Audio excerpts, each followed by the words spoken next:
பிரதோஷ தினத்துல சிவபெருமான வழிபாடு செய்யறதுனால மன ரீதியான பிரச்சனைகளும் மனசுக்குள்ள இருக்கக்கூடிய பயமும் விலகி மனசுக்குள்ள ஒரு நிம்மதி கிடைக்கும். அது மட்டும் இல்லாம சகல தோஷங்களும் நிவர்த்தியாகும்.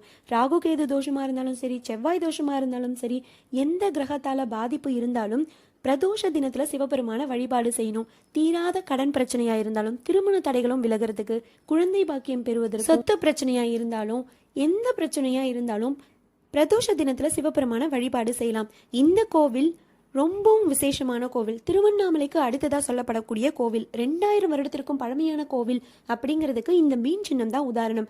ஆமாங்க, பாண்டியர் ஆட்சி காலத்தோடு தொடர்பு இருக்கக்கூடிய அவர்களுடைய புகழ்பெற்ற சின்னம் இந்த கோவிலுடைய மேற்கூரையில நீங்க பார்க்கலாம். திருவண்ணாமலைக்கு போக முடியாதவங்க தாராளமா இந்த கோவிலுக்கு வந்து இங்க இருக்கக்கூடிய அகஸ்தீஸ்வரரை வழிபாடு செய்யலாங்க. மன நிம்மதி கிடைக்கணும். மன ரீதியா இருக்கக்கூடிய பிரச்சனைகள் குறைந்து மன நிம்மதி கிடைக்கணும்.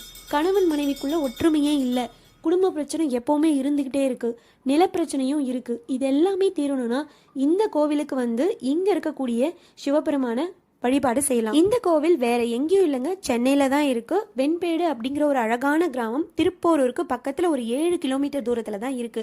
வண்டலூர் டு கேளம்பாக்கம் போகக்கூடிய சாலையில மாம்பாக்கம் ஜங்ஷன்ல இருந்து உங்களுக்கு ஆட்டோ வசதி இருக்கு.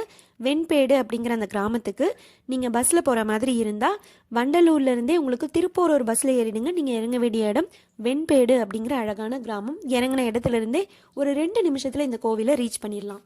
இந்த சிவன் கோவிலுக்கு பக்கத்திலேயே பார்த்தீங்கன்னா வீர ஆஞ்சநேயர் சன்னதியும் இருக்குங்க.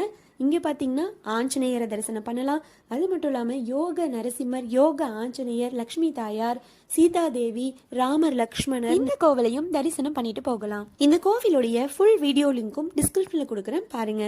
இந்த சேனலை மறக்காம சப்ஸ்கிரைப் பண்ணிருங்க. இந்த கோவிலுக்கு உங்களுக்கும் போகணும்னு விருப்பம் இருக்கா? கமெண்ட்ல மறக்காம சொல்லுங்க.